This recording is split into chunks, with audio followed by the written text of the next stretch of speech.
point. If the guys that are on 9 now go out and shoot 3-4 under on the back 9, it's going to be really tough for me to catch them. But I'm only, I think right now I'm 7 shots back, which around this place, anything can happen. Do I feel like I'm out of the tournament? No. Did I wish I played a little bit better today? Yeah, of course. What would be a goal tomorrow? Do you have a score in mind, or play better?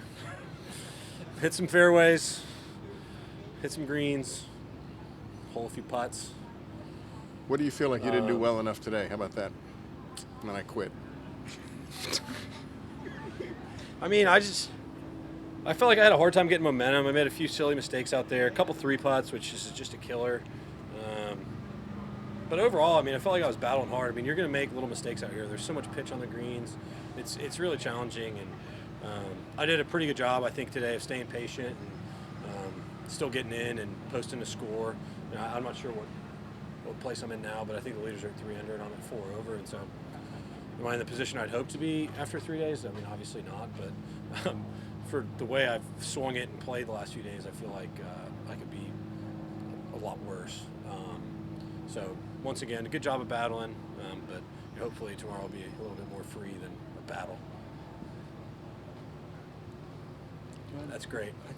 Scottie, yesterday there was some footage of you on the range. It looked like you were frustrated, I guess. Is this just the ebbs and flows of tournament golf, trying to figure out what's going on from week to week? Sometimes you don't have what you want.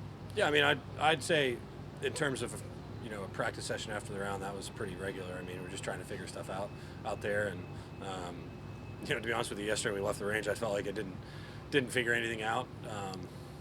Just one of those days where just the swing wasn't there, and Randy had some thoughts for me that definitely helped today, but I'm going to go hit a few more balls and see if we can figure something out. But overall, today was, yesterday for me to shoot 1 over was, pretty amazing. I felt like with the spots I was hitting it and the way I was playing. I got up and down a lot. I made a lot of key putts, especially in the back 9. Because at one point I was maybe even outside the cut line yesterday, and so to battle back, not having my best stuff and to get in there and still have a chance to shoot even par without the bogey on 9. I shoot even par, and it was a pretty good day. And today, once again, another battle, and it's been 3 days of battling out there. Usually over the course of 72 holes, you have a couple days where your swing feels pretty good, a couple days where maybe it's off, and weeks where you win, it's maybe you have 3 or 4 days of good ball striking and holding some putts, and a week like this week, I've had 3 days where I haven't really had my swing, and I've been battling, like I said, out there, and still have a chance, albeit an outside chance, but still a chance. Can you be aggressive on this course when you're behind tomorrow? Does it allow you to, or? I think in spots for sure. There's, especially with the softness now, there's certain pins that you can get at where you wouldn't be able to get at if they were firm. There's definitely more opportunity, I think, with a softer course, but you got to be careful. Being over aggressive and missing on the short side, you're going to find yourself in some tough spots pretty quick. How hard is it to go into it mentally, almost rooting for people to drop back to you rather than playing for the lead or playing close? Well, I'm not really going to watch what's going on this afternoon and go home, or I'm going to go out and practice. I'll be able to see the leaderboards now and check and see what guys are doing. And I'm not necessarily going to be rooting against anybody, but do I hope they go out and shoot 500 on the back 9? I wouldn't mind even. But it's just one of those deals where I put myself in this position. It's not the position I want to be in, but I've done a good job of hanging in there and staying in the tournament. I'm going to go out onto the range, see if I can hit a few good shots, get some good feels for tomorrow's round, and then go hit a couple putts, get some recovery, and then get out of here. Was there any indication in your prep that your swing wasn't going to be as sharp as it has been the last few events? Not really. I've had a pretty good stretch the last month, and I felt well rested coming into this week, and golf's a funny game, and for me to be sitting where I am this week, not having really my best stuff, I think is pretty good. Scottie, I got a Sam question for you. I feel like you can relate to this, but he's not changed much, if anything, from coaches to equipment to where he lives. How important is consistency in what you guys do, especially at a championship like this?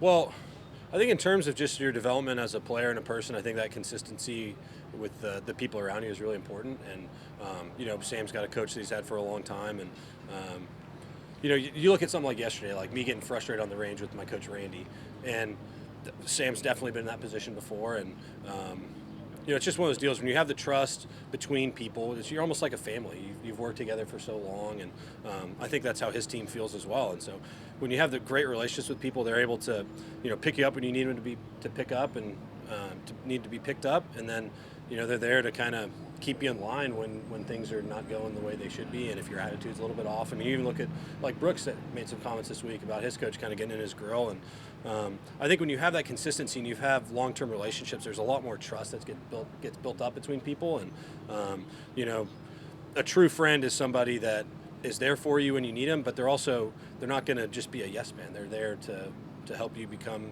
you know, the best version of yourself, and you know, especially when you look at a team, like Randy's job is to help me become a better golfer, and you know, Randy's got a lot of other roles, but at the end of the day, as a golf coach, your job is to help me become a better player, and sometimes that's getting in my grill, and then other times it's, you know, putting his arm around me and telling me it's okay. And I think when you have those long relationships like that, you know, there's a lot of trust that gets built up, and you know, you're able to say some things that you wouldn't really say in the first, you know, 6 months of working with somebody. Yeah. Scotty, Adam Scott said this week, you know, when he won the Masters, found it difficult to reset his goals after achieving something like that. Rory's alluded to that as well. You did pretty well after winning your first Masters. I'm just wondering how you dealt with that, and can you understand, you know, where those guys are coming from? I mean, there's definitely an aspect of having an achievement that you thought about for a long time, and then being able to achieve that goal. There's typically, I mean, winning a major championship in general just takes a lot out of you. I think physically and mentally, it's a pretty taxing thing to do. I mean, it's really hard to describe to somebody that hasn't really lived through it, just because of, I mean, when I woke up after the PGA Championship this year, I literally felt like I got hit by a bus. Like, I felt terrible. And it's just part of the adrenaline, part of competing for 4 days on a really difficult golf course, keeping your head in it for 72 holes, which is a long time. And mentally, it's just exhausting, and physically, it's a grind too. And so, if that's how I felt after the PGA, I can only imagine how, you know, Rory felt after winning the career Grand Slam. And you know, it's not easy to show up out here every week and play well. This is a very difficult sport. It's we play very difficult golf courses like this one, and you know, we're all out here just trying to do our best, and it's a hard game. And sometimes it can look easy, and sometimes it can feel really difficult. But at the end of the day, we're just showing up, trying to do our best, and then, you know, we go home. That's about it. And showing up in front of us every single day, good, bad, or indifferent, how's that? Us as in who? Like the fans? Media. You know, sometimes Yeah, good, sometimes good questions, sometimes not so good. You know, Doug throws out, you know, a bad one every now and then, but no, I mean, this is part of it, I guess. Yeah, I mean, Part of it. Thanks, Scotty. yeah. I have one more, actually. All right, what do you got, Doug? I'm just curious, the dynamic. I mean, you always talk about your time on the golf course and your time off the golf course. You've had the 54-hole lead at majors at least three times.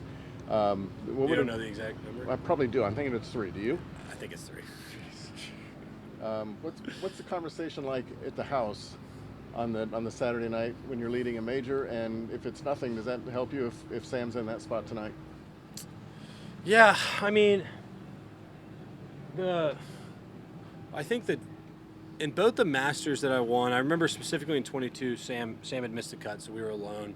In 24, actually, in 24 he missed the cut as well, and then at the PGA, we were getting home so late. I mean, like, you tee off at, I mean, Sam's going to tee off at 3:30. He's going to get off the golf course at 8 today. He's going to come talk to you guys. He's going to go do his therapy, and, you know, I might be in bed by the time he gets home.